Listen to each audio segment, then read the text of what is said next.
directora de la Agencia Antidopaje, tenía como finalidad analizar, observar, investigar y perseguir conductas ilícitas.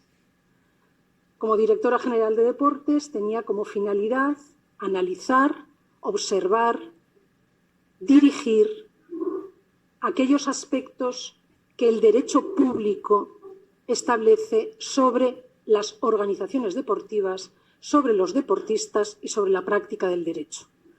Y como vicepresidenta de Integridad de la Real Federación Española de Fútbol, tenía como finalidad conocer, investigar, perseguir y evitar las conductas fraudulentas que no se producían en el ámbito del terreno de juego.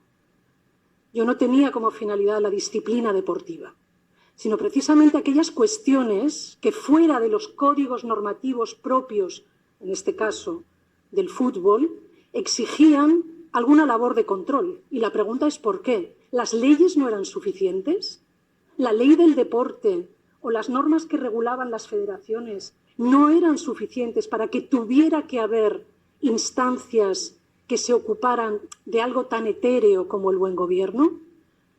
Bueno, yo creo que como la experiencia es un grado, no en mi caso, sino en cualquiera de los ámbitos a los que vosotros os dedicáis, la realidad supera siempre a la norma y a la ficción. Eso también sucede en el cine. Y por lo tanto, tenemos que preguntarnos si las organizaciones deportivas necesitan de un buen gobierno. ¿La ley del deporte no lo regula? ¿Los reglamentos de desarrollo del funcionamiento de las entidades federativas, de los reglamentos de disciplina deportiva o de los reglamentos electorales no son bastantes? Parece que no. En todas las organizaciones empresariales han surgido movimientos, aprobación de normas internas que se suelen denominar códigos éticos, códigos de buen gobierno, que tienen como finalidad, lo suelen decir casi todos sus preámbulos, ¿no?, ir más allá de la letra de la ley. Para los juristas esto es difícil, porque el positivismo jurídico nos exige precisamente no ir más allá de la letra de la ley. Lo que pasa es que la ley de la que estamos hablando aquí es esa ley de la que esta mañana habéis debatido, si es una ley pública, si es una ley que se establece entre particulares, cómo es la naturaleza de las relaciones que se debaten en el ámbito deportivo, sobre todo para saber cómo tienen que ser los mecanismos de control.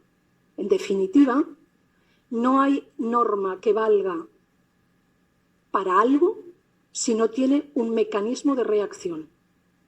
Cuando estudiábamos primero de Derecho, era una de las características generales de la ley, que hubiera una reacción jurídica frente al incumplimiento, porque si no, lo que teníamos delante era un desideratum, algo que podía estar en el estado del deber ser, pero que no se podía materializar en la práctica y por lo tanto no se podía exigir, y si no se podía exigir, a nadie se le podía demandar que lo cumpliera.